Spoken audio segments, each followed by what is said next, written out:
ఒక పెద్ద సమూహం అది. నేను గమనించి చూసినప్పుడు అంత బలహీనులే. నేను చూపించిన సొంత చూసామా, నన్ను చూసామా, మనుషుల్ని గమనించమా, ఎవరున్నారు అక్కడంటే అంత బలహీనలో ఉన్నారు. వారి వారి బాధల్లో మూలిగే వాళ్ళు ఉన్నారు. వారి వారి వ్యాధుల్లో గదల్లో వారి వారి జీవితాల్లో ఓడిపోయి గెలవలేని స్థితిలో ఉన్నటువంటి వాళ్ళే ఉన్నారు అక్కడ చాలా వరకు చూస్తే. ఇలా అంతా కనపడ్డారు. నేను దాన్ని ఫాలో అవుతున్నాను. కాసేపటికి అక్కడ ఆరాధనలో ఉన్నటువంటి ఒక వ్యక్తి అక్కడికి వచ్చి నిలబడి అతను చెప్తున్నాడు, ఇది వరకు నా పరిస్థితి ఇది, ఇప్పుడు నా పరిస్థితి ఇది. 80 ఏళ్ళ జీవితం వరకు మోషే అనుభవం ఒక విధంగా ఒకటి, ఆ 80 ఏళ్ళ నుండి ఆ మారినట్లుగా వచ్చి ఆ యొక్క టెస్ట్ మని ఇస్తున్నాడు. ఇది ఎలా సాధ్యమైంది? దేని బట్టంటే ఒక బలహీనుడు ఒక బలవంతుడిగా మారిపోవడం దేని బట్టంటే, ఇలా ఉండేవాడు ఇంకోలాగా అగుపించడానికి ఒక ట్రాన్స్ఫర్మేషన్ అది జరగడానికి గల కారణం ఏంటిదంటే ఒకటే ఫీల్, అది ఒక్కటే ఆరాధన. 450 సంవత్సరముల బానిసత్వపు సంఖ్యలు, భయంకరంగా బానిసత్వం పెచ్చుబీరిపోయి ప్రజలు నలిగిపోతున్నటువంటి అనుభవాలు. అట్లాంటి అనుభవాల్లో దేవుడు తన మాట ఘనపరచాలని కోరుకున్నాడు. కాగా రమ్ము అని చెప్పని మోషేని పిలిచినప్పుడు పరిస్థితులు ఎంత ఇదిగా ఉన్నా కూడా మోషే తనలో బలహీనత చూసుకున్నప్పటికీ కూడా ఏం చేశాడు? ఇక వీటిని నేను గణపరచును అని చెప్పని, నిన్నే నేను గణపరుస్తా అని చెప్పని వచ్చేసాడు అంతే. అదే కాదు, వాళ్ళ ప్రాణాలకి రక్షణ లేని పరిస్థితి వచ్చినప్పుడు శిష్యులందరూ కూడా ఇంకొక దారి గుండా వెళ్ళిపోయినారు అంతే, ఇంకొక దారి గుండా వెళ్ళిపోయినారు. కానీ ఎలాంటి పరిస్థితి వచ్చినా పాపము వలన భారం వలన కలిగేటువంటి ఆ ఆయాసం అంతా కూడా యేసుక్రీస్తు వారి మీదకి వచ్చినప్పటికి కూడా ఆయన ఏం చేస్తాడంటే అదే దారిలోనే వెళ్ళాడు. విశ్వాసం అని చెప్పి దానికి ఒక గురిని కలిగి ఉండి ఆ విశ్వాసంలో నడుచుకున్నప్పుడు, మన దారి మనం ఎంచుకున్నప్పుడు మనం విశ్వాసం ఎట్లవుతాము? మన దారిలో మనం వెళ్ళిపోయినప్పుడు విశ్వాసంలోకి వచ్చే బహుమానము మనం ఎలా పొందుకుంటాము? ఈరోజు చాలా మంది జీవితాలు అదే, విశ్వాసాన్ని అవలంబిస్తాము, విశ్వాసులు మనం పిలువబడతాము, ఇదిగో బహుమానం పొందినట్లుగా, అంటే దేవుని కార్యాలు పొందినట్లుగా మనం నడుస్తూ ఉంటాం. కానీ ఎన్నోసార్లు ఏమైపోతుందంటే మన దారులు మార్చుకొని వెళ్ళిపోతుంటాం. మన నడతలు మన త్రోవల్ని చూపిస్తుంటాయి. ఇలాగే పేతురు కూడా దారి మార్చుకొని వెళ్ళిపోయినాడు. ఎన్నో చెప్పాడు, నీతోనే చనిపోతా అన్నాడు, కానీ ఆయన త్రోవ మార్చేసుకున్నాడు. ఎందుకు? కొద్దిగా నష్టం కలుగుతుందేమో, కొద్దిగా కష్టం వస్తుందేమో, ఒకవేళ ప్రాణానికి అపాయమో వస్తుందేమో, సమాజంలో నిలబడలేనేమో, గౌరవం పోగొట్టుకుంటానేమో, అవమానం వస్తుందేమో, ఇబ్బంది కలుగుతుందేమో అని అతగాడు ఏం చేశాడంటే తన దారిని మార్చేసుకున్నాడు. పిల్లరా, మార్చేసుకుని అతను తలపోసుకుంటూ ఏడవాల్సిన పరిస్థితి వచ్చింది. మార్క్స్ వార్తలో రాయబడింది కదా, అది తలపోసుకుంటూ ఏడుస్తున్నాడు. అయితే మోషే లాంటి వాడు కాదు. ఐగుప్తులో నుంచి దేవాది దేవుడు ఆ యొక్క ప్రజల్ని తీసుకొని వచ్చిన తర్వాత నిర్గమాకాండం 14వ అధ్యాయం మొదట్లో చూసినప్పుడు దేవాది దేవుడే వాళ్ళని ఆ అరణ్యంలోనికి తీసుకొని వచ్చాడు. ఇక ఈ విశ్వాసులు అనుకున్నారు, దేవుని నమ్ముకుంటే ఎలాంటి పరిస్థితి వచ్చిందో చూడు, దేవుని నమ్ముకుంటే పరిస్థితులు చూడు, ఎలాగ ఇరుక్కుపోయామో చూడు, ఎట్టపోవడానికి లేదు, ఎలా వెళ్ళాలి? ఇప్పుడు ఈ ప్రజలు ఏంట్రా ఈ అరణ్యంలోకి తీసుకొచ్చాడు ఈ మోషే, మనం ఎలా ముందుకెళ్తాము, ఆ దేశం మనం ఎలా చేస్తాం అని చెప్పి అనుకుంటున్నారు. ఆ అనుకుంటుండగానే ఒకడెవడో కాస్త తిరిగి చూశాడు. తిరిగి చూసే లోపలే అక్కడ రథాల మీద అనేకులు, ఆ రథ సారథులు నిలబడి, ఎన్నో రథాలు, ఆ రథాల మధ్యలో ఒక పెద్ద రథం, దాని మీద ఫరో ఇలాగ చాలా ఉదుట్టున అక్కడి నుంచి రావడం గమనించారు. ఆ చలనచిత్రం తీసినటువంటి చారిత్రకమైనటువంటి అవగాహన కలిగిన వ్యక్తి ఏమని చెప్పంటాడంటే, ఎలా వెళ్తాం, వెనకలు చూడు ఫరో సైన్యం వస్తున్నారు, ముందర చూడు సముద్రం అనేది ఉంది అని ఆ విశ్వాసానికి కలిగిన పరీక్షలో బహుగా అదిరి పెడుతూ ఉన్నారు. అలలో కొంతమంది ఏమన్నారంటే, ఈ సముద్రంలో పడి సావాలా మేము, ఈ సముద్రంలో పడి సావాలా, ఏది దారేది, ఈ పక్క ఫరో సైన్యమే, ఈ పక్క ఫరో సైన్యమే, ఈ పక్క ఫరో సైన్యమే, అంత ఇంకా ఉండేది ఏ పక్క దిక్కు, ఓపెన్ ఉండేది ఏ దిక్కు, ఇక్కడ లేరు ఫరో సైన్యం, అంతే. ఏముంది అక్కడ, ఇంకా ఎదురు కనబడేది ఎర్ర సముద్రమే. ఈ ఎర్ర సముద్రంలో పడి వెళ్ళాలా అని అనుకుంటున్నారు. అప్పుడు మోషేకి మాత్రమే తెలుసు, దేవుని వాక్యంలో ఏం రాయబడింది, ఆయన యొక్క త్రోవలు సముద్రములో ఉండేను అని వాక్యం రాయబడింది. ఆ సముద్రంలో నుండే వాళ్ళు వెళ్ళాలని దేవుని యొక్క సంకల్పం. ఆయనకి నడిపించిన ఆయనకు తెలుసు. మన జీవితంలో మన కష్ట అనుభవాల్లో మనం ఇదే ఫీల్ అవుతాం, ఏంటి నా పరిస్థితి, నేను ఎలా దాటి వెళ్ళగలుగుతాను, ఎలా ఎక్కి వెళ్ళగలుగుతాను, వెనకేమో ఫరో సైన్యము, ముందేమో ఎర్ర సముద్రం లాగా ఇరుక్కులో పడిపోయినాను, ఎలా నేను దీన్ని అధిగమించగలుగుతాను, ఇలాగే మనం అనుకుంటాం. కానీ దేవాదేవుడు ఏంటి తెలుసా అండి, ఆ సముద్రం గుండా వెళ్ళడమే ఆయన యొక్క చిత్తమైంది. నిర్గమాకాండము 14వ అధ్యాయం మనం చూస్తే, దాని ఎదుట సముద్రం వద్ద వారు దిగవలను, ఫరో ఇశ్రాయేలును గూర్చి వారు ఈ దేశంలో చిక్కుబడి ఉన్నారు, అరణ్యము వారిని మూసివేసేనని అనుకొనును. అయితే నేను ఫరో హృదయమును కఠినపరచుదును, అతడు వారిని తరుముగా నేను ఫరో వలన అతని సమస్త సేన వలన మహిమ తెచ్చుకుందును అని చెప్పాను. ఆ వెనకలు వచ్చే ఫరో రావడానికి కారణం దేవుడే, ముందున్న సముద్రానికి కారణం దేవుడే, ఇక్కడ వీళ్ళు ఇరుక్కుపోవడానికి గల కారణం కూడా దేవుడే, అన్నిటికీ కారణం దేవుడే. అసలు ఏం చేయాలనుకుంటున్నాడు దేవుడు, మనకు అస్సలు అర్థం కాదు. చాలా మంది ఆత్మీయ జీవితాల్లో ఇలాంటి పరిస్థితులు కలిగి ఉంటారు. వాక్యం మనం చూసినప్పుడు వాళ్ళు వెనక్కిపోవాలనుకున్నట్టు, అందుకే చాలా మంది వెనుక తీస్తూ ఉంటారు. అలా మాట్లాడే వాళ్ళు ప్రేమగా, ఇప్పుడు అలా మాట్లాడరు, వెనక్కి తీస్తారు, ఇంకోలాగా మాట్లాడుతుంటారు. వారి పద్ధతి ఒక విధంగా ఉండేది, కానీ ఇప్పుడు ఇంకొక విధంగా వాళ్ళ పద్ధతి కలిగి ఉంటారు. వాళ్ళు వాళ్ళ ఆత్మీయతతో చేయలేనిది వాళ్ళ శారీరక జీవితం సాధించేద్దామని అనుకుంటారు.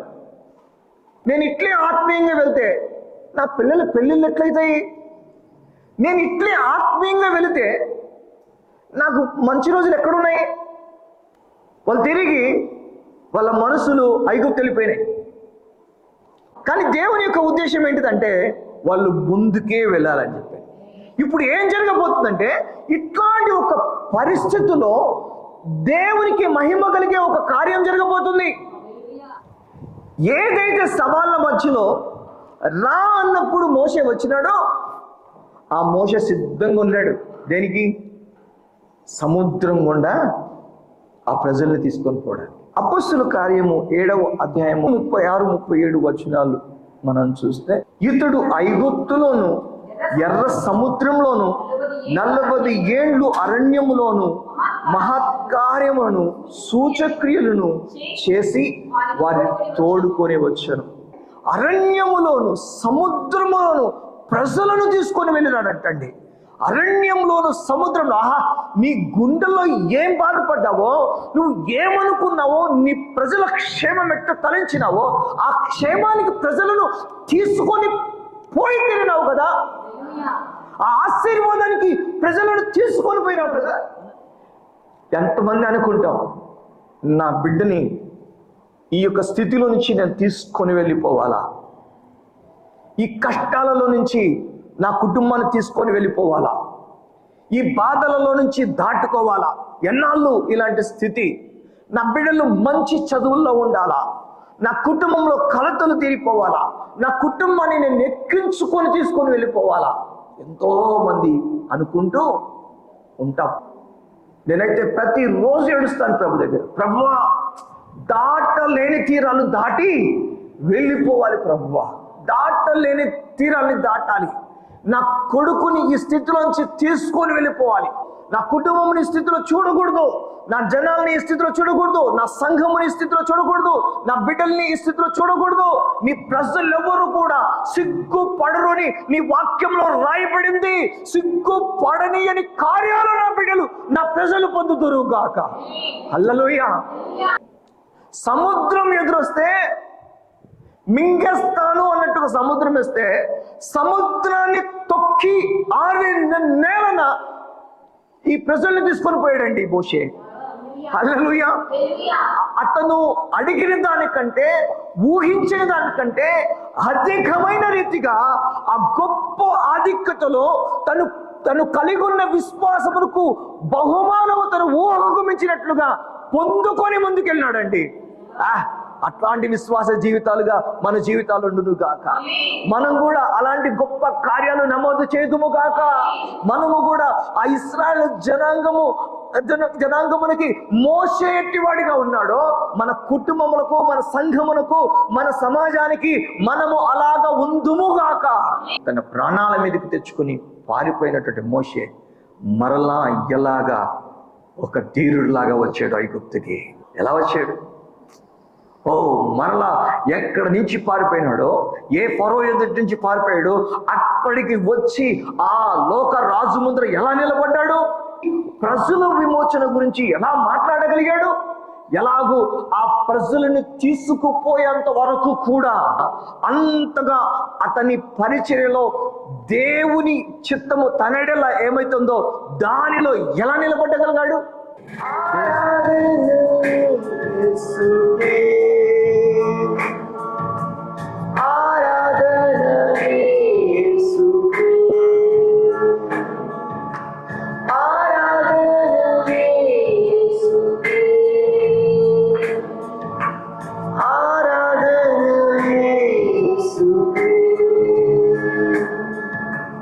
దారి అంతా అంధకారమే చుట్టుముట్టినా త్రోవ కలుగా జేయు ప్రియుడు కనవరం పొందునా. మరో సైన్యమే మొదటనే వచ్చి ముట్టడించిన రక్షణ చూపే ప్రభువుండ భయమే లేదులే.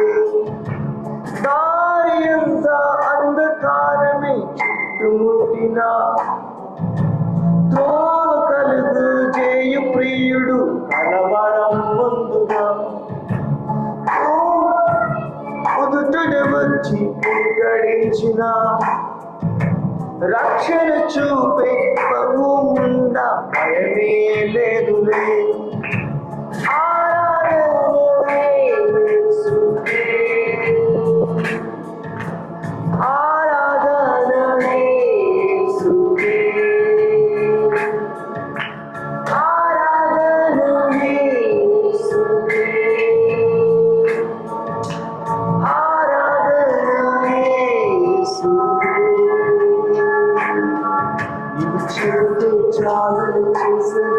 నీవు చూపిన దారిని నడిచేదా, నీ పాదమే పట్టుకోనేదా నా యేసయ్యా.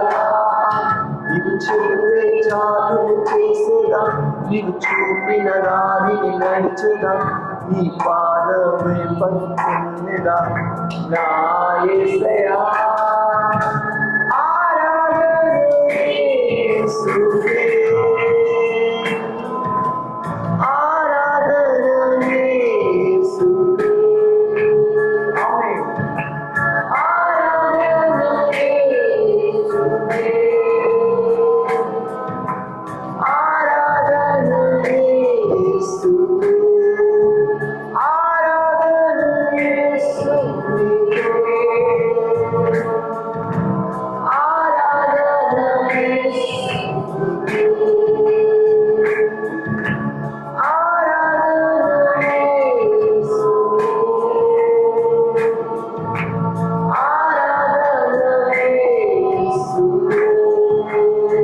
సముద్రంలో పడి నీ ప్రజలను తీసుకొని వెళ్ళావా, సముద్రాన్ని జయించావా?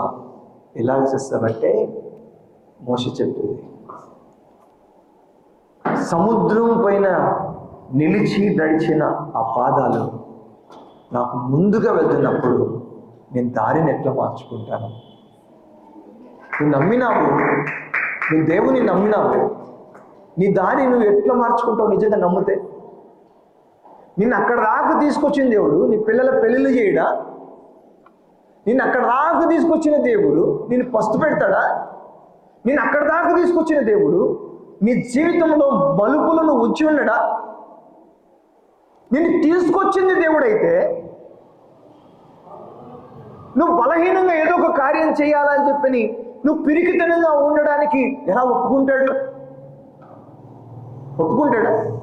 ఈరోజు విశ్వాసమైన మన జీవితంలో తెగువ కలిగిన విశ్వాసం లేదు కాబట్టి దేవుని కార్యానికి వెళ్ళలేకపోతున్నాం. అందుకే ఏదో కార్యము మనం చేసేసుకొని ఆ కార్యములో వచ్చిన చిచ్చులతో మళ్ళీ మనం చిక్కులు పెట్టుబడిపోతున్నాం. నువ్వు నమ్మింది కరెక్టే, నువ్వు ఒప్పుకుంది కరెక్టే, నువ్వు యేసుతో నడవాలని చెప్పి డిసిజన్ తీసుకుంది కరెక్టే, కానీ ఆ తీర్మానం ఎక్కడ పోయింది? ఆ జీవితం ఎక్కడ పోయింది? కష్టాలు తెచ్చుకున్నావంటే, ఈరోజు ఇలా అయిపోయావంటే ఆ తీర్మానాన్ని పోగొట్టుకోవడం కాదా కారణం? నేను అంటే కొన్నిసార్లు కొంతమందితో చెప్తాను, చిన్న చిన్న వాటికి నువ్వు దేవుని ఉద్దేశంలో చాలా గొప్పగా ఉన్నావు, చిన్న చిన్న వాటికే నువ్వు ఆగిపోయేలాగైతే, నువ్వు వెనక్కి వెళ్ళిపోయేలాగైతే, నువ్వు అలా ఉండిపోతే ఈ ఇరుకులో దేవుడు గొప్ప కార్యం చేయాలని అనుకుంటున్నాడేమో. నీ మనసు ఇంత యాతన పడ్డ కాడ, నీ హృదయము బద్దలైన కాడ, నువ్వు ఇబ్బంది పడే కాడ, నువ్వు ఇరుకులో పడే కాడ, అక్కడే దేవుడు కార్యం చేయాలని అనుకున్నాడేమో. ఆయన చూపే దారిలో మనం నడవడానికి సిద్ధంగా ఉన్నామా? ఆయన చూపే దారేనా మన దారి? నువ్వు చెబితే చాలు నువ్వు చేసేదా అంటే ఏంది? నేను చెయ్యడానికి రావడమే ఆరాధన. మందిరంలో ఒక 2 గంటలు వచ్చి కూర్చొని వెళ్తే ఆరాధన కాదు. ఏమిటి ఆరాధన అంటే నువ్వు చెప్పింది చేయడమే ఆరాధన. నిజంగా మోషే అర్పించుకున్నవాడు కాకపోతే వచ్చేవాడా? చెప్పింది చేసేవాడా? కదా, అర్పించుకోకుండా చెప్పింది చేసేవాడు కాదు కదా, చేయలేడు. అసలు చెప్పింది చేయడానికి సిద్ధపడేవాడే అర్పించుకున్నవాడు. దేవుడు చెప్పింది ఒకటి, నువ్వు చేసేది ఒకటి అనుకో, నువ్వెట్లా విశ్వాసం అవుతావు? నీ ఆరాధన ఎట్లా ఆరాధన అవుతుంది? అవ్వదు. నేను నీ మాటకు లోబడమే నా అర్పణను సూచిస్తుంది. నీ మాటకు లోబడకుండా నేను చేసేది ఆత్మతో సత్యముతో చేసే ఆరాధన ఎట్లా అవుతుంది? అవ్వదు. ఈరోజు నీ జీవితంలో నువ్వు చేరుకోనింది ఏదన్నా కూడా, నేను సవాలుతో చెప్తున్నా, నువ్వు చేరుకోనింది అది ఏదైనా కూడా ప్రభుత్వంలో మాట్లాడు. నిజమైన ఆరాధన చెయ్యి, నిన్ను నువ్వు సమర్పించు. నువ్వు చూపే దారిలోనే వెళ్తాను ప్రభువా. కష్టం వచ్చిందని నా ఇష్టమైన దారిలో నష్టపోతానని, లాభపడలేనని నా ఇష్టమైన దారిలో వెళ్ళాను ప్రభువా. నువ్వు చూపే దారిలో నేనే వెళ్తాను. నువ్వే నా మార్గం అయ్యా ప్రభువా. నువ్వు మాట సెలవిస్తే అది తుఫాన్ అయినా అణిగిపోతుంది ప్రభువా. నీ మాట చొప్పునే నేను నడుస్తాను అని దిద్దుకున్నప్పుడు అనేకులు సాక్షులుగా నిలబడ్డారు. ఇంకా జీవితాన్ని దిద్దుకొనకుండా ఎక్కడ పోవాలనుకుంటున్నావు?